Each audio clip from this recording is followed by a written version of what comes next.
ଜୟ ଗୁରୁ। ମୋର ଆରାଧ୍ୟ ପରମ ପିତାଙ୍କ ଚରଣରେ ମୋର ପ୍ରଣାମ।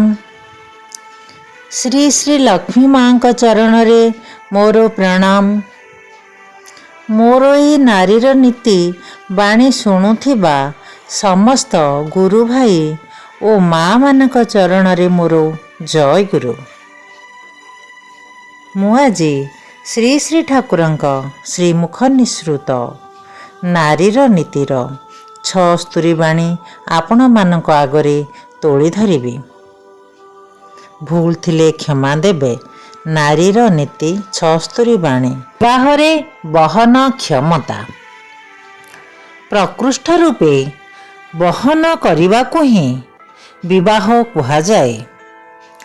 ଯେ ବହନ କରିବ, ଆଉ ଏହି ବହନ ଯେତେ ପ୍ରକାରରେ ହୋଇପାରେ, ସେ ଯଦି ଯାହାକୁ ବହନ କରିବାକୁ ହେବ ତାହାଠାରୁ ସର୍ବ ପ୍ରକାରରେ ସର୍ବ ବିଷୟରେ ସମର୍ଥ ନ ହୁଏ, ତାହେଲେ କେମିତି ହେବ?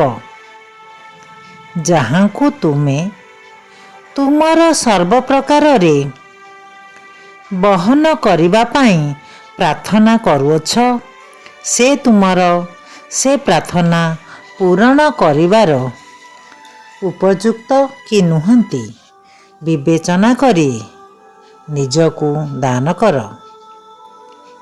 ପତନ, ବେଦନା ଓ ଆଘାତରୁ ଉତ୍ତୀର୍ଣ୍ଣ ହେବ। ବାଣୀ ସଂଖ୍ୟା 76। ପୁଣି ଥରେ। ବିବାହରେ ବହନ କ୍ଷମତା।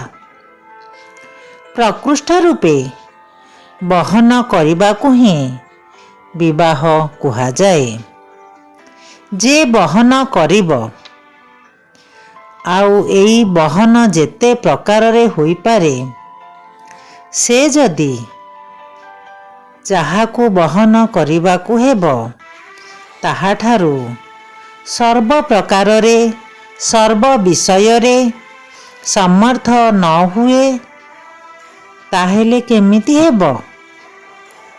ଯାହାଙ୍କୁ ତୁମେ ତୁମର ସର୍ବ ପ୍ରକାରରେ ବହନ କରିବା ପାଇଁ ପ୍ରାର୍ଥନା କରୁଅଛ, ସେ ତୁମର ସେ ପ୍ରାର୍ଥନା ପୂରଣ କରିବାର ଉପଯୁକ୍ତ କି ନୁହନ୍ତି ବିବେଚନା କର। ନିଜକୁ ଦାନ କର। ପତନ, ବେଦନା ଓ ଆଘାତରୁ ଉତ୍ତୀର୍ଣ୍ଣ ହେବ। ବାଣୀ ସଂଖ୍ୟା 76। ଜୟ ଗୁରୁ।